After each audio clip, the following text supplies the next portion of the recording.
A frontline worker's job can be a thankless one, especially Is there anybody here?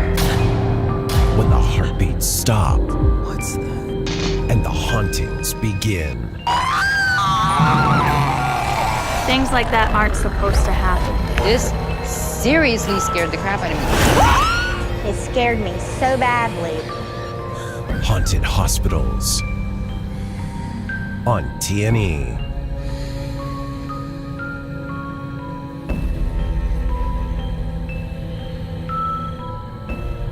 Just growing up with like a lot of those stories, and how to engage with that spirit world. These are all things I think about when I'm filming these shows.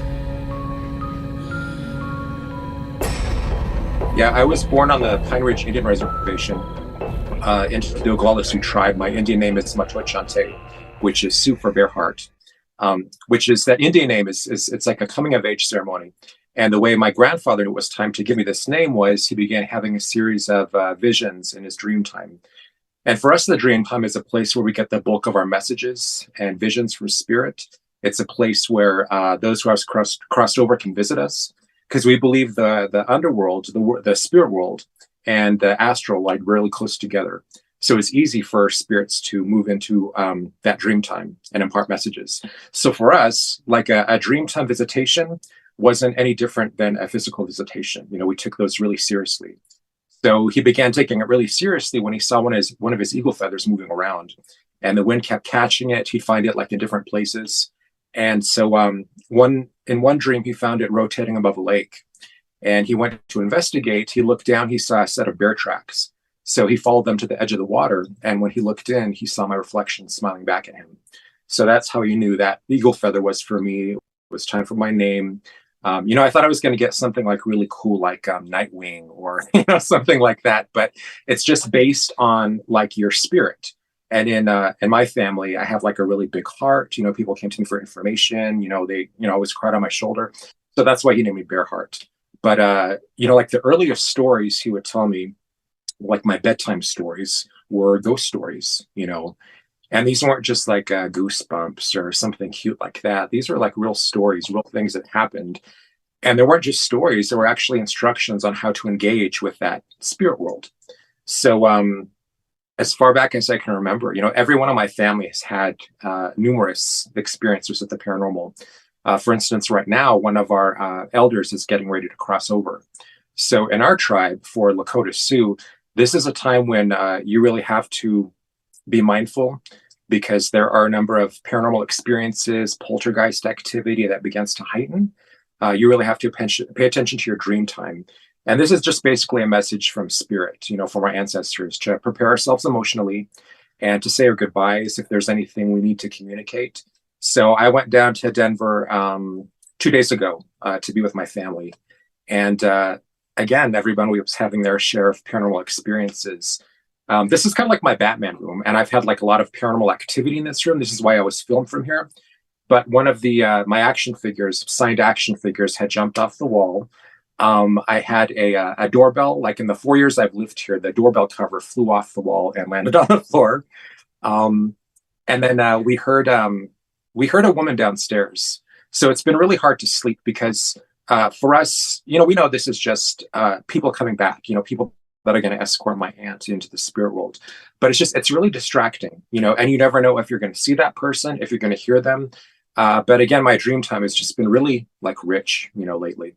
So this is a really active time for everyone in my family. But this is just my background. This is where I come from. For the last 16 years, I've managed a metaphysical shop, a spiritual living shop in Colorado Springs. So I bring a lot of my knowledge, my spiritual knowledge as an Oglala Sioux, all of my tribal beliefs. And because of this, eventually I was invited on like Paranormal Night Shift, Paranormal 911, Hospitals, all these kinds of shows to offer my advice with this kind of background as the paranormal consultant. Well, I've been active like on television since like 2012, I believe. But here I've done a lot of things like yourself locally, like different tours, being written out of books and magazines, like local news for the tours and the different investigations we're offering. But, we were filmed by in 2013, we were filmed by a two-time Pulitzer Prize winning cameraman, which is really cool. So all of these things just kind of grew like over time. It wasn't like an overnight thing. But I think because of all of the things I was doing in media, somehow people were just aware of me. So like in 2017, I was contacted by a producer for a show called Scariest Night of My Life, which we filmed in Chicago in a haunted hotel. And that was really cool. And that was like one of my first experiences, like in like my first modern experience, like my first ghost hunt, paranormal investigation was actually like at age 12, but once like in 2007, like Ghost Hunters was really big by that time. There's like a lot of shows on the air. So we were more involved during that time with the media. So I think they just saw like a lot of my work. They knew I wasn't just kind of like a fly-by-night paranormal group. And a lot of what we were contributing, really added to like the story, something that could educate people. So yeah, it was just one of those producers that was then involved with, I think, like Paranormal 911, some of those directors, Tobin Long, were all involved in these things. So I just kept getting invited back to different shows. So I don't know, I'm so used to, like, I'm an actor, so I'm used to memorizing something and then acting, listening and responding to my co-star. And when you do these shows, it's just this kind of camera. Everything's dark, so it's just kind of like a disembodied voice. They kind of show you where the camera is, but it's just weird because you don't really feel like you're interacting with a person like you that I can see. So it's like the actors that act against green screen.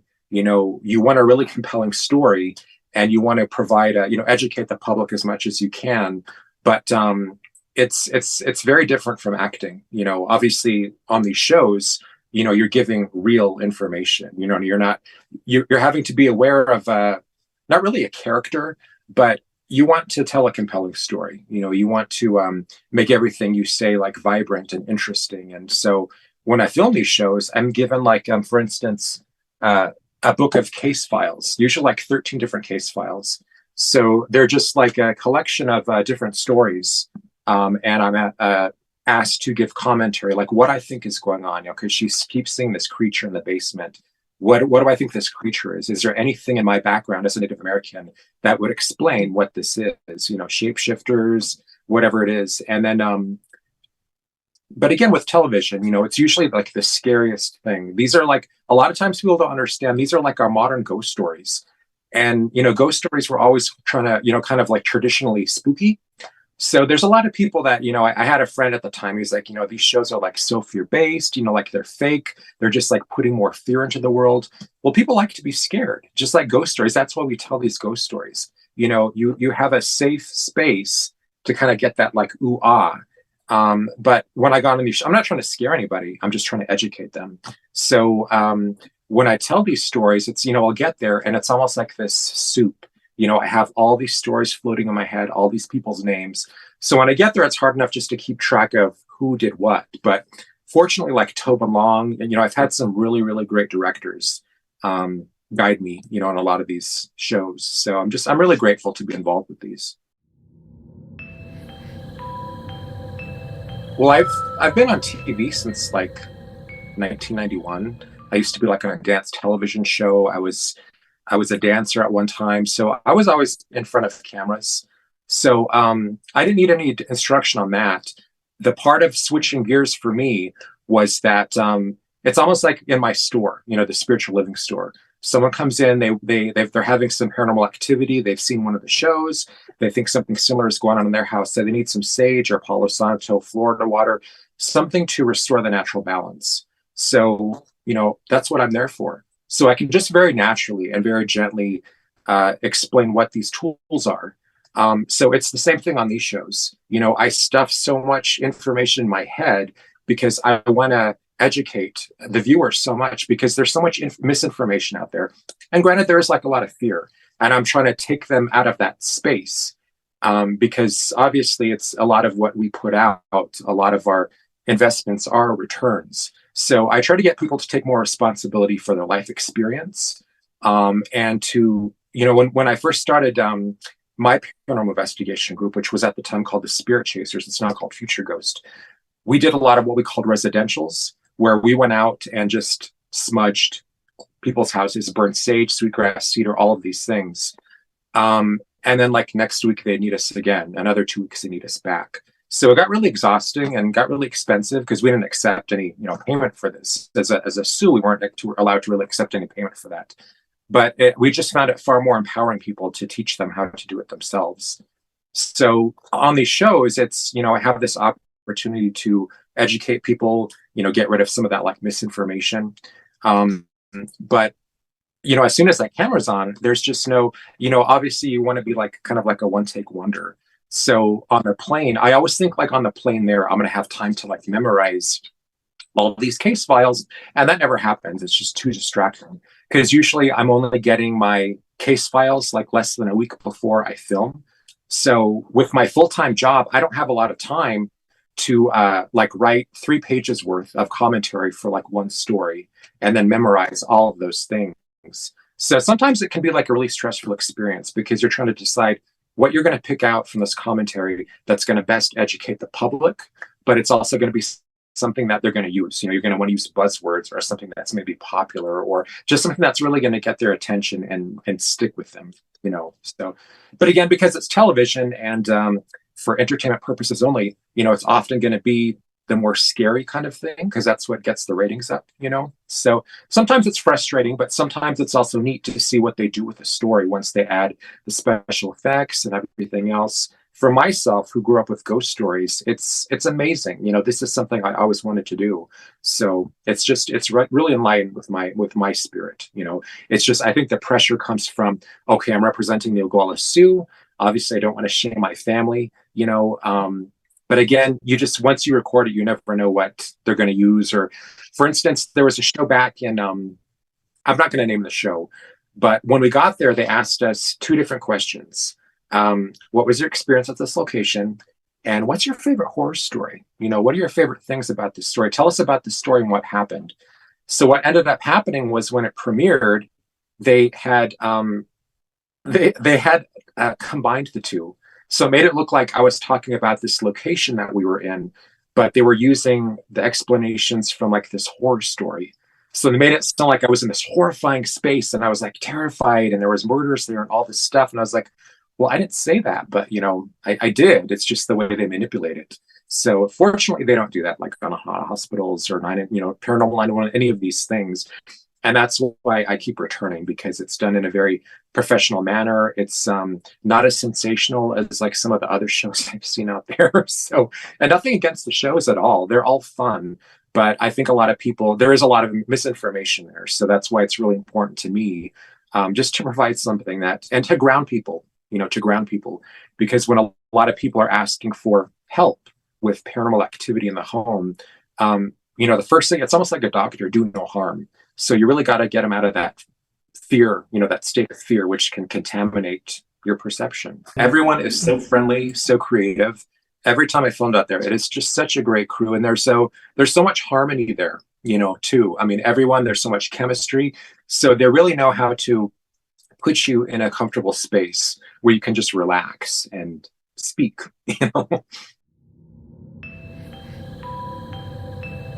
Well, sometimes it's in New York. Last time it was in Detroit for Haunted Hospital Season 2, for the people in America anyway.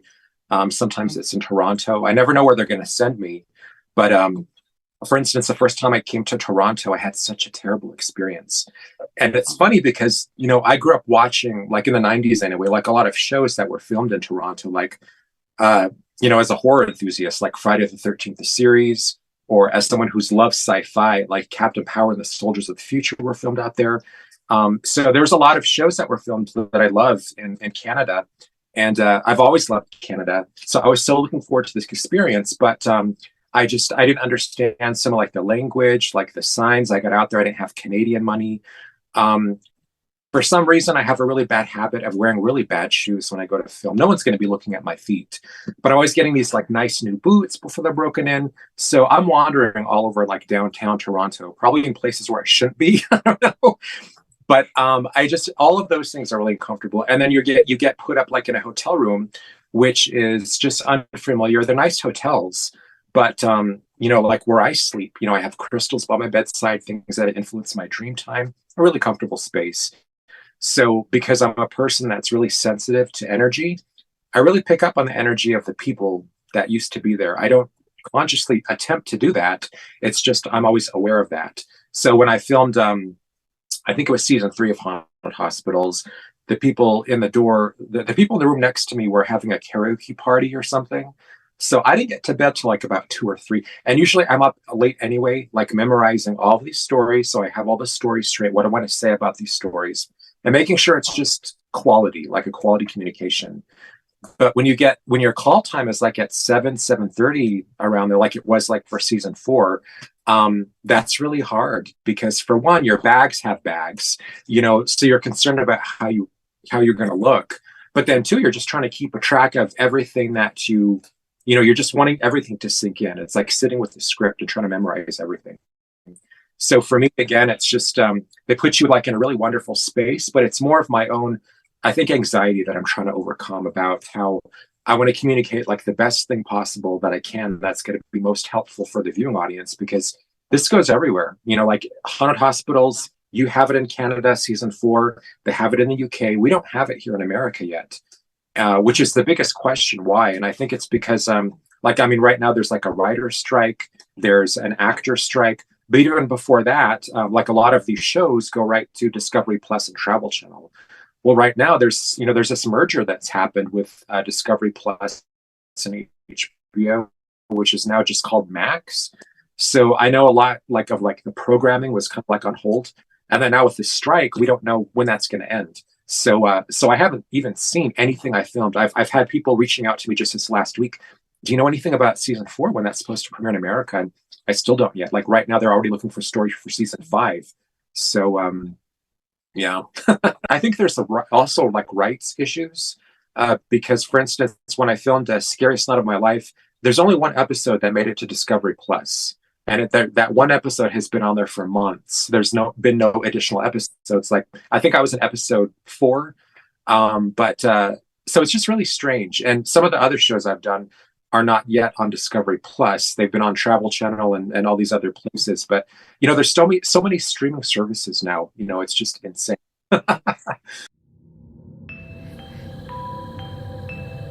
Well, season 3 was interesting. I finally got to meet Richard Estep, one of my co-stars.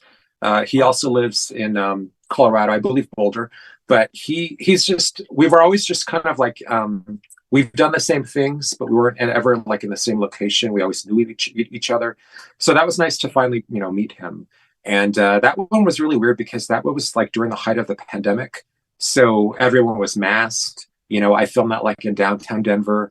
And I reacted or acted or spoke to like an iPad from a director that was beamed in from Canada. So again, it's hard for me because when I'm in my store educating people, I'm right in front of a live person. And again, on these things, it's just kind of like this light you're trying to focus on. So it's easy to get too much in your head, because I could go on and on and on. But that one was really interesting because it was in Denver. I knew Denver, like downtown Denver. I knew all the streets. I was really comfortable. I thought I was going to be able to just pull all of this stuff out of my head, but my mother had just passed away. So I had a lot of what I wanted to say about the spirit world and how this is just a natural process. They don't really leave us. They're there. They're just in a different dimension, like a place that's kind of overlaid over a physical reality. But it was really, I probably should have just found someone else to go on because I was just so scatterbrained, with all this stuff going on. The pandemic was hard enough with attitudes in America, just these really polarized beliefs about, everything, a very politically charged climate. So again, just being very sensitive to that energy. I probably wasn't in the best place, but it was usable. They took what I brought and they used it. So, you're when you do these things, I think you're really hard on yourself, I never want to see myself. I don't like hearing my voice. So once I record the shows, I might peek, but I don't really watch these things. I don't want to see myself, even when I've done like I've been an extra on movies and stuff. I don't want to really want to see what I look like. So yeah. But the stories are so interesting. Oh my God. uh, I was invited to film in Chicago, really old hotel. So it's kind of researching the history of how old this was, because I always hear about like these old speakeasies and the mob. And when I get into a place, I really have to tap into the history. What spirits are there? How does this building speak to me? So I get there, and I'm sitting by the windowsill, by the window, and I'm just reading the story, what I want to say. And I was kind of feeling alone and like lost. For me, that's how I really tap in on like paranormal investigations. I tap into the emotional state of the people that might have been there previously. If there's anything someone wants to say. So in that case, it was a woman. I'm just sitting here, and when I get communication from spirit, it's like more impressions, and I just kind of like let it play out in my mind. I don't really, some people hear voices and stuff. I usually don't get that.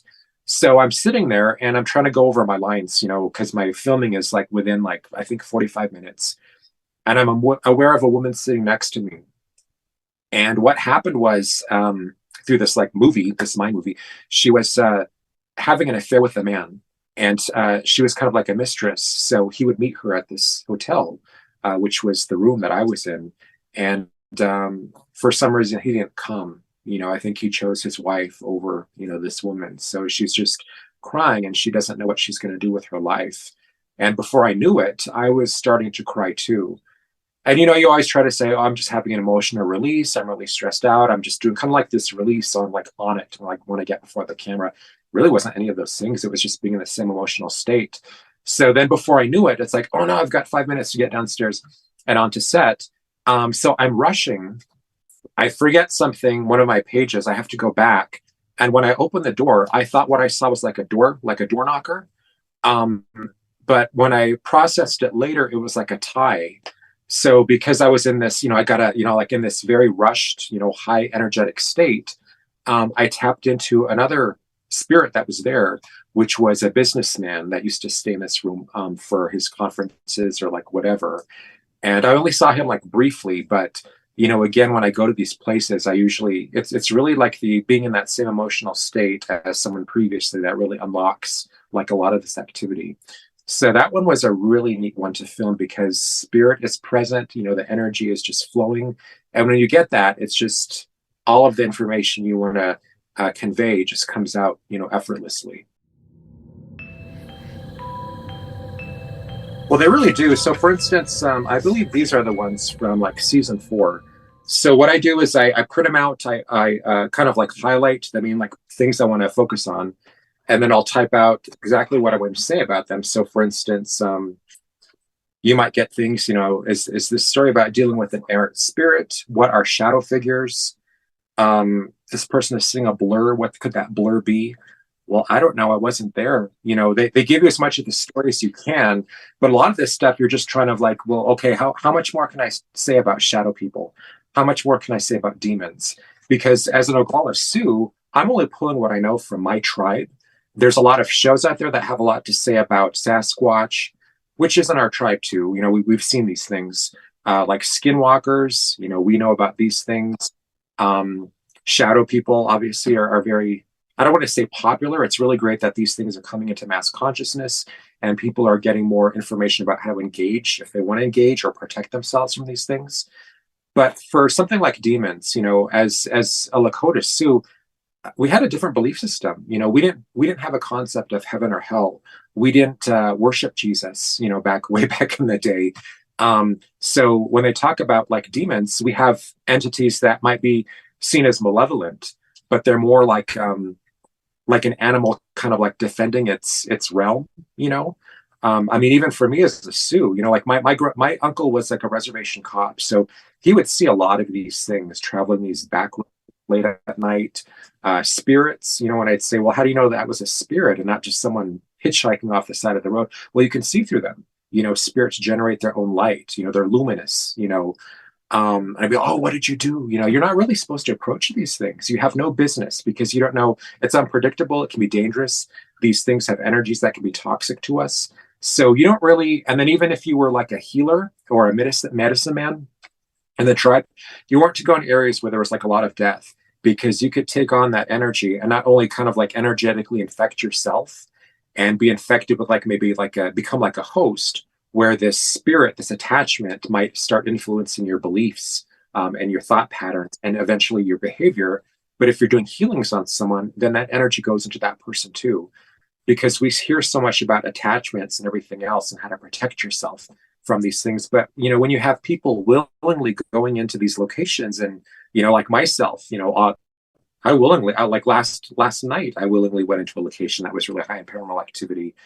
Just growing up with like a lot of those stories, and how to engage with that spirit world. These are all things I think about when I'm filming these shows. So when I talk about demons and not having that in my cultural belief, I I rely on like maybe like information I get from the metaphysical store I manage, because I run the psychic reader schedule. So we've got about like 7, 8 different readers, and I'll interview them. Okay, what's your experience with spirits? Because or demons, because I'm gonna be doing this show like in a couple weeks, and I just want some more background on this.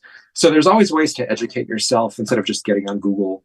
But demons are very rare when, from what I know, like a lot of the readers I work with, there's certainly presences that might be considered like demonic or like malevolent, but people always forget we come into this life with a host of guidance. We come in with ancestors, spirit animals, animal totems, guardian angels, whatever our belief system is. We come in with a whole host of spiritual guidance to help us on our path.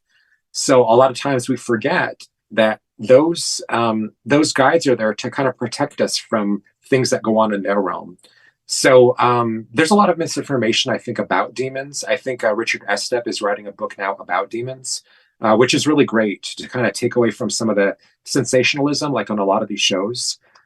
Because I've had a lot of people come into the store that are convinced that there's a demon in their house because they watched a show about demons and, oh, I'm having all these things that must be like a demon.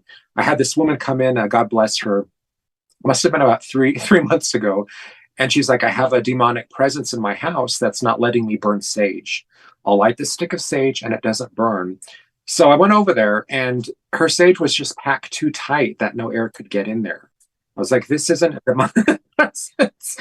You just kind of have to stub it out, like let a little bit of air get in there. But these are just the kind of things that I really try to convey on the shows and really take away like a lot of the misunderstandings. And because a lot of people, it's almost like watching Wheel of Fortune and then buying the home game. You can bring Wheel of Fortune into your house and play it just like you see it on TV. A lot of these people are just doing what they see on TV, or like they're influenced by a lot of these things they're seeing on TV. There was a particular show where they were pulling out of their butt like jinn from like India, different demons from like different cultures. So people watch these, and I kind of got a feel for like what show they're watching when they would come in. Yes, there's a jinn in the backseat of my vehicle that won't leave. How do I get rid of the jinn? Well, so again, just a lot of misinformation, So there's definitely, there's like haunted hospitals. When I read these stories, I mean, these are people that have really been through a lot. For myself, a lot of times I forget that these people didn't grow up with this. This wasn't a part of their tribe being a family, community, whatever it is. So they don't have any idea how to engage with spirit or what to do. This is their first time. And a lot of these people, it takes a lot to get them before the camera because they can't even come out to maybe like their friends or their coworkers. Like for us, we were always instructed to these were like personal experiences, and these things could scare people. So this is like a lot of things, these stories we kept to ourselves. Like a lot of what happened to my uncle on the reservation kind of kept to himself because he had an experience with star people, Sasquatch, all of these things. But it really wasn't until like Steven Spielberg's Poltergeist came out, I think like in '82, where that kind of opened up a dialogue with other families that were having, oh my, thank God there's a movie about it. I can talk to other people about it now. So once that movie came out, I mean, we were talking about like a lot of our neighbors. I don't know if we were like on a ley line, a place of like high energy, but there was a lot of paranormal activity like in the neighborhood that I grew up in. So same thing with these shows. There's a lot of things going on in these houses or like in these hospitals, but they don't really have a background. They don't have anyone maybe they can communicate with it. So I think that's a hard thing about the producers with these shows, not just trying to find a nurse or a doctor that's willing to go on record, but also to go in front of a camera, too, and share that experiences, which is something everyone needs. That they want to hear that they're not going insane. They don't want to be ridiculed or belittled. So that's a really important part of it. It really does. And then also like the past 15, 16 years working in a spiritual living store and really hearing, real people that come in. I mean, people have no idea uh, really what we coexist with. As Native Americans, that's part of our earliest spiritual teachings is coexistence. Coexisting with people that are different than you, coexisting with people that have different political beliefs, different ideas about gender. There's all these hot topics in America right now, but coexistence is so necessary. And a lot of what we coexist with is unseen. All these molecules and atoms that do these different things, all these quantum mechanics that we don't really recognize, things that go on in our dream time that we just dismiss. We dismiss so many of these things. But I have people coming into my store. I had this man like last year, just kind of like did a once around the store, really nervous. And, after 16 years, you kind of get a feel. He wants to ask a question. I'm just going to, let him ask. I'll say if there's anything I can do for you. Eventually he comes up to me and he's like, I have something that's going to sound crazy. I mean, I've heard that so many times. But there's something going on in my basement. Like my son had died, some years back. I thought it was him, but this is something else. I picked up a plate of nachos and threw it across the room. I've seen things levitate in front of me. This is clearly someone that there's no mental imbalance. This is a man that is suffering from a very real experience, and he doesn't have any way to, he's coming into the store basically, but there's a lot of embarrassment there, and there really shouldn't be any embarrassment. A fear of like humiliation, how they're changing the name of like UFOs to like UAPs now. And a lot of that too, to give it maybe more of like a scientific sounding name, but when you talk about ghosts, it's just really sad. I remember when I was a child, and even when I grew up and went on dates and stuff, and I would try to talk about these things, they talk about this weird juju where it was just belittled a lot. So really trying to create an atmosphere, a safe space where people can tell their stories and share these stories. I hear things all the time. We do this thing every Saturday at the store called like a mystic meetup. So we talk about like at 2:00 in the afternoon, we have people come in. We talk about different things like maybe tarot cards or pendulums or smudging and creating a sacred space was the one we did like last weekend. So it's a really great way to get people together in a safe space, let them tell their stories. Because a lot of times they hang on to all these stories. There's no way for them to express these things. They have so much inside.